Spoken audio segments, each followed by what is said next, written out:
विद्यार्थियों, हिंदी विषय को लेकर आपकी सबसे बड़ी समस्या ये है कि आप इस विषय को सबसे आखिर में लेते हो और जल्दबाजी में इसको पढ़कर परीक्षा हॉल में रटे रटाए प्रश्नों के साथ पहुंच जाते हो। ऐसे में अगर प्रश्न की भाषा जरा भी बदल जाए या कुछ अलग हटकर प्रश्न आ जाए तो आप लोग परेशान हो जाते हो। इन सब परेशानियों से बचने के लिए ही मैंने ये चैनल प्रारंभ किया है। आप बहुत ध्यान से मेरे द्वारा समझाई गई कविता को समझें और इसे बार बार देखें ताकि आप हर बारीकियों को समझ पाएंगे। विद्यार्थियों, हिंदी विषय ऐसा है जो आपकी परसेंटेज को बहुत बढ़ा भी सकता है और आपने अगर ज़रा सी भी लापरवाही की तो ये आपकी परसेंटेज को बहुत गिरा भी देगा। और मैं ये बिल्कुल नहीं चाहती कि हिंदी की वजह से आपकी परसेंटेज कम हो और इस लॉकडाउन की वजह से ये विषय आपका वैसे भी बहुत अधिक इग्नोर हो रहा है। इसलिए मेरे द्वारा पढ़ाए गए इस पाठ को बहुत ही बारीकी से समझें क्योंकि ये पाठ बहुत महत्वपूर्ण है। कई बार इसमें से प्रश्न आते हैं, इसलिए मैं हर शब्द का अर्थ आपको स्पष्ट करूंगी। आप उन सब शब्दों को समझें और इस पाठ का भावार्थ को समझने का प्रयास करें। भावार्थ मैं शुरू कर रही हूँ। विचार लो कि मृत्यु हो, न मृत्यु से डरो कभी, मरो परंतु यूं मरो कि याद जो करे सभी। हुई न यूं सु मृत्यु तो वृथा मरे वृथा जिए, मरा नहीं वही कि जो जिया न आपके लिए। वही पशु प्रवृत्ति है कि आप ही चरे, वही मनुष्य है कि जो मनुष्य के लिए मरे। ये पहला पद्यांश मैंने आपको पढ़कर सुनाया है। अब हम इसका भावार्थ करते हैं। विचार लो कि मृत्यु हो। कवि मनुष्यों को संबोधित करते हुए कहता है कि हे मनुष्यों, तुम इस बात को भली प्रकार समझ लो, विचार लो, तुम इस बात को भली प्रकार समझ लो कि मृत्यु हो, कि तुम्हारा यह जीवन नाशवान है। अर्थात एक न एक दिन तुम्हें मरना ही होगा, एक न एक दिन तुम्हारा यह जीवन मृत्यु तक पहुंच ही जाएगा। न मृत्यु से डरो कभी, इसलिए भविष्य में होने वाली मृत्यु से कभी भी भयभीत मत हो। मरो परंतु यूं मरो, कि तुम्हारी यह मृत्यु अवश्यम भावी है। मरो अर्थात तुम्हारी यह मृत्यु अवश्यम भावी है, परंतु यूं मरो, लेकिन तुम्हारी यह मृत्यु इस प्रकार की हो कि याद जो करे सभी, कि मृत्यु के पश्चात भी यह समाज तुम्हें याद करता रहे। हुई न यो सु मृत्यु तो वृथा मरे वृथा जिए।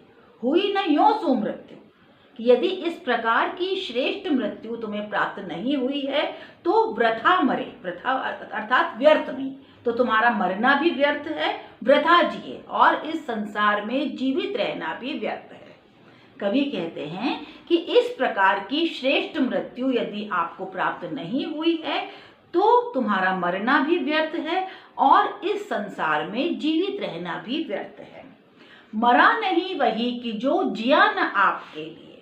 मरा नहीं वही, कि वह मनुष्य मरता नहीं है, अर्थात मरकर भी अमर है, जो जिया न आपके लिए, आपके लिए अर्थात स्वयं के लिए, कि जिसका जीवन स्वयं के लिए नहीं होता, अर्थात जो केवल स्वयं के ही हानि लाभ सुख दुख का ध्यान नहीं रखता वरन दूसरों के लिए भी जीवित रहता है, वह मनुष्य मरकर भी अमर है। वही पशु प्रवृत्ति है कि आप ही चरे, कि यह तो केवल पशुओं का स्वभाव है। पशु प्रवृत्ति अर्थात यह तो केवल पशुओं का स्वभाव है कि आप ही चरे, कि हम केवल स्वयं के लिए ही चरें, स्वयं के लिए ही भोजन का प्रबंध करें, स्वयं के लिए ही कार्य करें। तो ये केवल पशुओं का स्वभाव है, ये मनुष्यों में नहीं होना चाहिए। वही मनुष्य है कि जो मनुष्य के लिए मरे, और वही मनुष्य श्रेष्ठ है जो मनुष्य के लिए मरे, अर्थात दूसरे मनुष्यों की भलाई करते हुए मृत्यु तक पहुंच जाए। बच्चों, इस वीडियो को बहुत ध्यान से समझना ताकि आपको हर एक शब्द का अर्थ समझ में आए। अब इस पर जो प्रश्न बनते हैं, इस पैराग्राफ पर जो प्रश्न बनते हैं कि जैसे हुई न यो सु मृत्यु तो प्रश्न आ सकता है कि मनुष्यता पाठ के अनुसार कवि ने श्रेष्ठ मृत्यु किसे माना है। तो श्रेष्ठ मृत्यु कौन सी हुई? मरो परंतु यो मरो कि याद जो करें सभी। तो श्रेष्ठ मृत्यु कौन सी है कि मृत्यु के पश्चात भी समाज जिसे याद करे वह श्रेष्ठ मृत्यु है। दूसरा पैराग्राफ है, उसी उदार की कथा सरस्वती बखानती, उसी उदार से धरा कृतार्थ भाव मानती, उसी उदार की सदा सजीव कीर्ति पूजती, तथा उसी उदार को समस्त सृष्टि पूजती। अखंड आत्मभाव जो असीम विश्व में भरे, वही मनुष्य है कि जो मनुष्य के लिए मरे। कवि का कहना है, यहाँ हम सेकंड लास्ट लाइन को पद्यांश की नीचे से जो दूसरी पंक्ति है उसे पहले लेंगे। अखंड आत्मभाव जो असीम विश्व में भरे। ये कवि का कहना है कि अखंड, खंड मतलब टुकड़े, अखंड अर्थात जिसके टुकड़े ना किए जा सके, कि जो कभी भी समाप्त ना होने वाले, जिसके टुकड़े ना किए जाए, ऐसे भाईचारे की भावना, आत्मभाव, भाईचारे की भावना को संपूर्ण संसार में स्थापित करता है। अर्थात जो मनुष्य कभी समाप्त ना होने वाले भाईचारे की भावना को संपूर्ण संसार में स्थापित करता है, उसी उदार की कथा सरस्वती बखानती। उस उदार मनुष्य की कहानी सरस्वती भी अपनी वाणी से कहती है। उसी उदार से धरा कृतार्थ भाव मानती। उस उदार मनुष्य को जन्म देकर यह धरा, धरा अर्थात पृथ्वी, यह पृथ्वी स्वयं को धन्य मानती है। कृतार्थ भाव मानती अर्थात धन्य मानती है।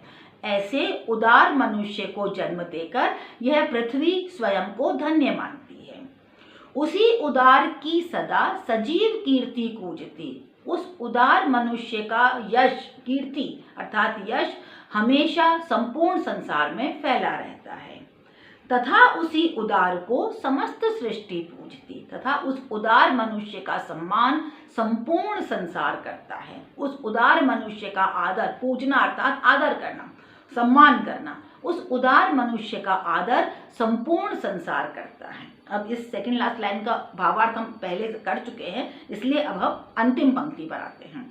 वही मनुष्य है कि जो मनुष्य के लिए मरे। अतः वही मनुष्य श्रेष्ठ है जो दूसरों की भलाई करते हुए मृत्यु तक पहुंच जाए।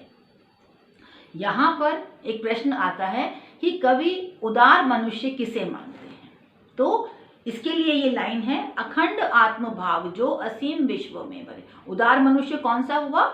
जो कभी समाप्त न होने वाले भाईचारे की भावना को संपूर्ण संसार में स्थापित करे, वह मनुष्य उदार है।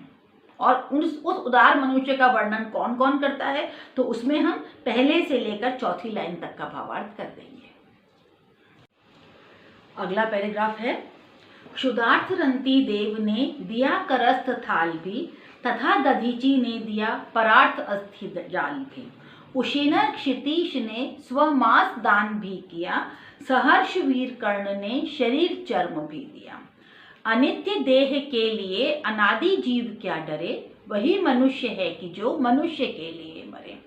कवि का कहना है कि क्षुधार्थ अर्थात कवि अनेक व्यक्तियों के उदाहरण दे रहे हैं कि कौन से मनुष्य कवि की दृष्टि में श्रेष्ठ हैं। उनके उदाहरण देते हुए कवि कहते हैं कि क्षुधार्थ रंती देव ने, क्षुधा अर्थात भूख, आर्त अर्थात व्याकुल, भूख से व्याकुल राजा रंती देव ने दिया करस्थ थाल भी, अपने हाथ में आया, करस्थ कर्म अर्थात हाथ, स्थ मतलब रखा हुआ, अपने हाथ में आया हुआ भोजन का थाल भी एक गरीब को दे दिया था। राजा रंती देव बहुत बड़े दानवीर राजा थे और दान करते करते जब उनका खजाना बिल्कुल खाली हो गया और एक समय ऐसा आया कि उनका परिवार भूख से व्याकुल था, तो उस समय में उनके हाथ में अर्थात किसी ने जब उनको भोजन का थाल दिया, तब वह थाल भी एक भिखारी को, एक गरीब को उन्होंने दे दिया। तो क्षुधार्थ रंती देव ने दिया करस्थ थाल भी, कि भूख से व्याकुल राजा रंती देव ने अपने हाथ में आया हुआ भोजन का थाल भी एक अन्य मनुष्य को सौंप दिया। तथा दधीची ने दिया परार्थ अस्थि जाल भी, तथा ऋषि दधीची ने परार्थ, पर अर्थात दूसरे, अर्थ मतलब के लिए, दूसरों के लिए अर्थात देवताओं के लिए अपने हड्डियों का जाल, अस्थि जाल, अपने हड्डियों का समूह भी दान कर दिया। अर्थात जब देवता और दानव आपस में लड़ रहे थे और दानव लगातार जीतते जा रहे थे। तो ऐसे में देवता ऋषि दधीचि के पास में गए और उनसे कहा कि यदि वह अपने हड्डियों का दान उन्हें कर दें तो वह उनसे अस्त्र बनाएंगे और उनसे वह युद्ध करेंगे तो वह जीत जाएंगे। तो ऐसे में ऋषि दधीचि ने देवताओं के लिए, देवताओं की विजय के लिए, उनकी भलाई के लिए अपने हड्डियों का भी दान कर दिया था। उशीनर क्षितीश ने स्वमांस दान भी किया। क्षितीश, क्षिति अर्थात पृथ्वी, ईश मतलब राजा, पृथ्वी का राजा, पृथ्वी का स्वामी अर्थात राजा। तो उशीनर क्षितीश, राजा उशीनर अर्थात शिवी, राजा शिवी ने एक कबूतर को बचाने के लिए स्वमांस दान भी किया, अपने शरीर का मांस भी दान कर दिया था। सहर्ष वीर कर्ण ने शरीर चर्म भी दिया और वीर कर्ण ने प्रसन्नता पूर्वक अपने शरीर की चमड़ी भी दान कर दी थी। अर्थात पांडवों को विजय दिलाने के लिए उन्होंने अपने शरीर पर विद्यमान कवच और कुंडल भी उनको दे दिए थे। अनित्य देह के लिए अनादि जीव क्या डरे। यहाँ कवि उपयुक्त उदाहरण देते हुए मनुष्यता के लिए ये संदेश दे रहे हैं कि अनित्य देह के लिए अनादि जीव क्या डरे, कि इस नाशवान शरीर के लिए, अनित्य अर्थात जो सदैव नहीं रहने वाली अर्थात नाशवान, कि इस नाशवान शरीर की सुरक्षा के लिए अनादि जीव क्या डरे। अमर आत्मा को भयभीत नहीं होना चाहिए। जीव अर्थात आत्मा, अनादि अर्थात जो सदैव रहने वाली है अर्थात जो अमर है, उस आत्मा को भयभीत नहीं होना चाहिए। कवि का कहना है कि इस नाशवान शरीर की सुरक्षा के लिए हमारी अमर आत्मा को भयभीत होने की आवश्यकता नहीं है। वही मनुष्य है कि जो मनुष्य के लिए मरे, और वही मनुष्य श्रेष्ठ है जो दूसरे मनुष्यों की भलाई करते हुए मृत्यु तक पहुंच जाए। विद्यार्थियों, यहाँ प्रश्न आता है कि ऋषि दधीचि, रंतिदेव, कर्ण आदि के उदाहरण द्वारा कवि क्या कहना चाहते हैं। तो निर्भर करता है कि ये प्रश्न कितने नंबर का है।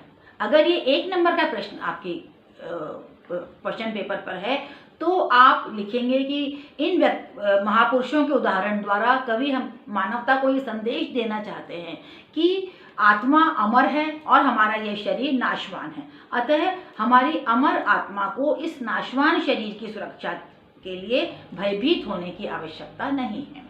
लेकिन अगर यही प्रश्न 2 नंबर का आपको मिलता है तो आप यहाँ पर पहले इन महापुरुषों के बारे में लिखेंगे जिसको कि मैंने अभी आपको पद्यांश का भावार्थ करते समय समझाया है, और उसके बाद ये संदेश जो मैंने अभी आपको बताया उसको आपको लिखना है। अगला पद्यांश है, सहानुभूति चाहिए महाविभूति है यही, वशीकृता सदैव है बनी हुई स्वयं वही। विरुद्धवाद बुद्ध का दया प्रवाह में बहा, विनीत लोक वर्ग क्या न सामने झुका रहा। आहा वही उदार है परोपकार जो करे, वही मनुष्य है कि जो मनुष्य के लिए मरे। कवि का कहना है कि सहानुभूति चाहिए। सह अनुभूति, अनुभूति अर्थात अनुभव करना, सह अर्थात जो दूसरा अनुभव कर रहा है उसी को हम भी अनुभव करें, अर्थात हम प्रत्येक के दुखों में सम्मिलित हो, प्रत्येक के दुख को अपना दुख समझें। महाविभूति है यही, क्योंकि यही हमारा सबसे बड़ा धन है। विभूति अर्थात संपत्ति, धन, ऐश्वर्य। हम दूसरे के दुख को अपना दुख समझें क्योंकि यही हमारा सबसे बड़ा धन है। वशीकृता सदैव है बनी हुई स्वयं वही, और ऐसे मनुष्यों के वश में यह पृथ्वी भी सदैव रहती है। वशीकृता अर्थात वश में रहना, मही अर्थात पृथ्वी। वशीकृता सदैव है बनी हुई स्वयं वही, कि यह पृथ्वी भी हमेशा ऐसे लोगों के वश में रहती है। कैसे लोगों के वश में रहती है? जो दूसरों के दुख को अपना दुख समझते हैं। विरुद्धवाद बुद्ध का दया प्रवाह में बहा, विनीत लोक वर्ग क्या न सामने झुका रहा। ये कवि का आगे कहना है कि गौतम बुद्ध का विरुद्धवाद अर्थात समाज विरोधी कार्य भी उनकी दया के सामने समाप्त हो गया। गौतम बुद्ध का समाज विरोधी कार्य, अर्थात गौतम बुद्ध युवावस्था में उन्होंने अपना घर छोड़ दिया था और अपने परिवार से संबंधित उनकी जिम्मेदारियां थी, समाज से संबंधित एक राजा होने के नाते जो उनकी जिम्मेदारियां थी, उन सब से उन्होंने पलायन कर लिया था, उन सब से वे भाग गए थे। तो शुरुआत में समाज ने इसको स्वीकार नहीं किया था, समाज ने इसको विरुद्धवाद माना, अर्थात समाज विरोधी कार्य माना। लेकिन जब गौतम बुद्ध दूसरों की भलाई करने लगे, विनम्र बनकर दूसरों की सहायता करने लगे, प्राणी मात्र पर दया करने लगे, तो यह संपूर्ण संसार उनके बताए मार्ग का अनुसरण करने लगा। तो कवि का कहना है कि विरुद्धवाद बुद्ध का दया प्रवाह में बहा, कि गौतम बुद्ध का समाज विरोधी कार्य भी उनकी दया के सम्मुख समाप्त हो गया और विनीत लोक वर्ग क्या न सामने झुका रहा, और यह संपूर्ण समाज, लोक वर्ग अर्थात यह संपूर्ण समाज विनम्र बनकर उनके सामने झुक गया और उनके बताए मार्ग का अनुसरण करने लगा। आहा वही उदार है परोपकार जो करे, ये कवि का कहना है कि उदार मनुष्य वही है जो दूसरों के लिए कार्य करे, दूसरों की भलाई करे, पर उपकार, दूसरों की भलाई करे, तथा वही मनुष्य श्रेष्ठ है जो दूसरों की भलाई करते हुए मृत्यु तक पहुंच जाए। बच्चों, इस पद्यांश में एक प्रश्न जो कि हम पहले भी कर चुके हैं दोबारा आ सकता है कि कवि उदार मनुष्य की क्या पहचान बताते हैं। अब यहाँ पर दो जगह, द्वितीय पद्यांश में और यहाँ हम उदार मनुष्य के बारे में पढ़ चुके हैं, तो आपको इसका उत्तर इस तरह से लिखना है कि कवि के अनुसार उदार मनुष्य वही है जो अखंड आत्मभाव जो असीम विश्व में भरे, सेकंड पैराग्राफ की सेकंड लास्ट लाइन, जो मनुष्य कभी समाप्त न होने वाले भाईचारे की भावना को संपूर्ण संसार में स्थापित करता है तथा जो दूसरों की भलाई के लिए कार्य करता है, वही मनुष्य उदार है। आपकी एक समस्या होती है कि आपको लगता है कि हिंदी बहुत आसान विषय है और हम कुछ भी लिख देंगे, उदार मनुष्य के बारे में तो पूछा है, हम कुछ भी लिख देंगे, लेकिन उस कुछ भी के लिखने में नंबर नहीं आते हैं। हमें टू द पॉइंट आंसर देना होगा, तभी हम पूरे नंबर के हकदार बनते हैं। बच्चों, इन 4 पद्यांश के बाद हम इस वीडियो का समापन करते हैं। इससे संबंधित जो भी आपकी कठिनाई है, जो भी परेशानी है, जो भी प्रश्न आपके मन में उठ रहे हैं, आप कमेंट सेक्शन में जाकर के आप मुझसे पूछ सकते हैं, मैं आपके प्रश्नों का उत्तर दूंगी। और इसके वैसे तो अगर आप इसको बहुत अच्छी तरह से पढ़ेंगे, बहुत अच्छी तरह से बार बार देखेंगे, तो आपको जहाँ तक मेरा सोचना है कठिनाइयाँ नहीं आएंगी, लेकिन फिर भी आती हैं तो मुझे आपके प्रश्नों का उत्तर देकर के प्रसन्नता की अनुभूति होगी। लेकिन इन सब के लिए यह आवश्यक है कि आप मेरे इस चैनल को लाइक करें, सब्सक्राइब करें और नीचे विद्यमान बेल आइकन को दबाएं।